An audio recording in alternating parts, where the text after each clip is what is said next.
ఈసారి కూడా చేవెళ్ళ పార్లమెంటు నుంచి కార్తిక్ రెడ్డి గారి బరిలోకి దిగినా అంటే వాళ్ళ అమ్మతో కొద్దిగా ఓటింగ్ పెరిగినా కూడా చేవెళ్లలో కాంగ్రెస్ గెలిచినా కూడా కార్తిక్ రెడ్డి గారికి మైనస్ వచ్చే అవకాశం ఉంది. అదేవిధంగా పార్లమెంటు పరిధి అతి పెద్ద అసెంబ్లీ నియోజకవర్గమైన లింగంపల్లిలో ఇప్పటికీ కూడా బలం పుంజుకోలేదు కార్తిక్ రెడ్డికి అంటున్నారు. అంటే ఈ రెండు నియోజకవర్గాలని మీరు ఓట్ బ్యాంక్ ఎట్లా అభివృద్ధి చేసుకోగలరు?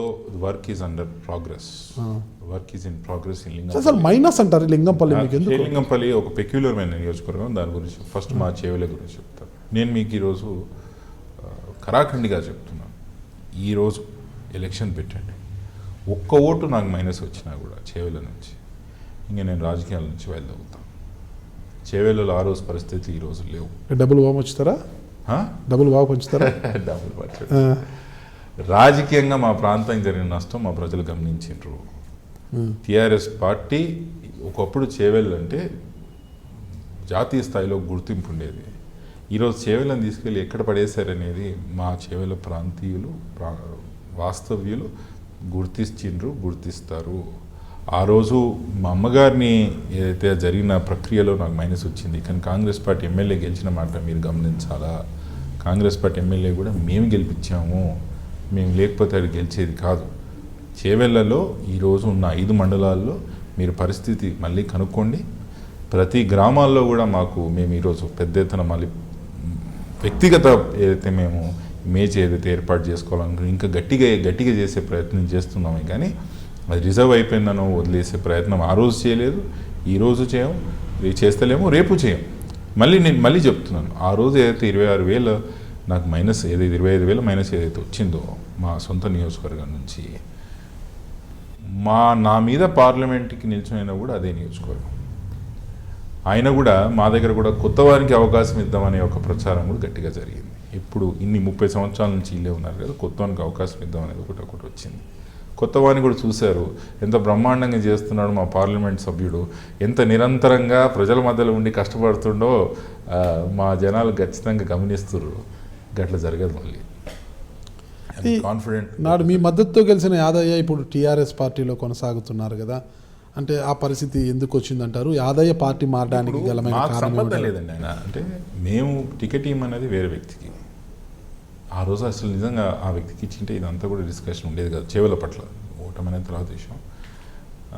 ఇదంతా కన్ఫ్యూజన్ అంతా కూడా కాంగ్రెస్ పార్టీ అధిష్టానమే బాధ్యత అని చెప్పాలి మనం. ఎందుకంటే మేము ఇవ్వమనేది టికెట్ ఒకరికి, వాళ్ళు ఇచ్చింది ఒకరికి. సరే పార్టీ టికెట్ ఇచ్చింది కదా అని మేము గెలిపించిన మాట వాస్తవం. ఆయన ఉంటేనేమో మా బాధ్యత, పోతే మాత్రం మా బాధ్యత కాదు కదా. ఆ వ్యక్తి కానప్పుడు మేము ఎన్ని రోజులు ఆపగలుగుతాం? ఆయన పోవాలనిపించింది, వెళ్ళిపోయాడు. ఇప్పుడు చేవెళ్ళలో ఈసారి ఓటింగ్ పెడితే ఒక్క ఓటు మైనస్ వచ్చినా నేను రాజకీయాల నుంచి విరమించుకుంటున్నారంటారు. ఆ ధీమా షేర్లింగంపల్లి విషయంలో మీరు ఎందుకు వ్యక్తపరచలేకపోతున్నారు? షేర్లింగంపల్లిలో చాలా మైనస్ ఇప్పటికే మీకు బలమైన వర్గంగా ఉండే రాగం నాగేంద్ర యాదవ్ కావచ్చు, రాగం సుజాత కావచ్చు, వీళ్ళందరూ కూడా వాళ్ళ టీఆర్ఎస్లోకి వెళ్ళిపోయారు. ఇక్కడ కూడా మీకు మైనస్ అయింది. ఇదంతా కూడా మీరు ఎలా అభివృద్ధి చేసుకుంటారు? అసలు అంత కాన్ఫిడెంట్ ఎందుకు షేర్లింగంపల్లి మీద లేకపోతుంది? లింగంపల్లి కాన్స్టిట్యున్సీ అనేది కంప్లీట్గా కాస్మోపాలిటన్ నియోజకవర్గం నాగరాజన్. అంటే ఈ భారతదేశంలో ప్రతి రాష్ట్రం నుంచి సంబంధించిన వ్యక్తి ఆ యొక్క ప్రాంతంలో నివసిస్తున్నాడు ఈరోజు. ఆ నియోజకవర్గంలో కాంగ్రెస్ పార్టీ బలపడాలి. జాతీయ స్థాయిలో కాంగ్రెస్ పార్టీ ఎప్పుడైతే ఆ ఊపు కనిపిస్తుందో ఆటోమేటిక్గా ఆ నియోజకవర్గంలో కూడా ఆ ఊపు కనిపిస్తుంది. మనం ఏం బలహీనంగా ఉన్నామని కాదు, ఎన్నికల కన్నా కొంచెం ఈరోజు బలీంగ్ అయిన మాట వాస్తవం. ఇంకా దగ్గరకు వస్తుండగా ఇంకొంచెం గట్టిగా అవుతాం. మాకు కూడా ఆ కాన్స్టిట్యున్సీ పట్ల స్ట్రాటజీ అవసరం, కనెక్షన్ కాదు. చేవెళ్ళలేమో మా వ్యక్తిగత సంబంధాలు, మేము చేసిన తప్పులు ఏమున్నాయి మా మీద వాళ్ళు చూపించే ఒక అధికారం వాళ్ళకు ఉంది, చూపించారు. మేము కూడా మా వాళ్ళుగా మేము అందుకున్నాం. అది మా వ్యక్తిగత సంబంధం. చేవెళ్ళకి వచ్చేవారు, లింగంపల్లికి వచ్చే వరకు పొలిటికల్ స్ట్రాటజీ అనేది ఒకటి ఉండాలి.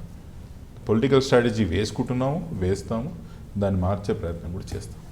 ఎలాంటి స్ట్రాటజీతో మీరు ముందుకు పోతారు? లింగంపల్లిలో అసలు మీ ఉనికిని చాటుకోవడానికి పూర్తి స్థాయిలో తెలంగాణ రాష్ట్రం ఇచ్చినారనే ఒక ఆలోచనతో సీమాంధ్ర ప్రాంతానికి సంబంధించిన ఓటర్లు మా దగ్గర పెద్ద ఎత్తున ఉంటారు. లింగంపల్లి కాన్స్టిట్యున్సీలో వాళ్ళు కంప్లీట్గా ఏలినేట్ అయిపోయినారు కాంగ్రెస్ పార్టీ నుంచి. కాంగ్రెస్ పార్టీ మాకు నష్టం చేసింది, మా ప్రాంతానికి నష్టం చేసింది ఒక ఆలోచనతో వాళ్ళు ఏలినేట్ అయిపోయినారు.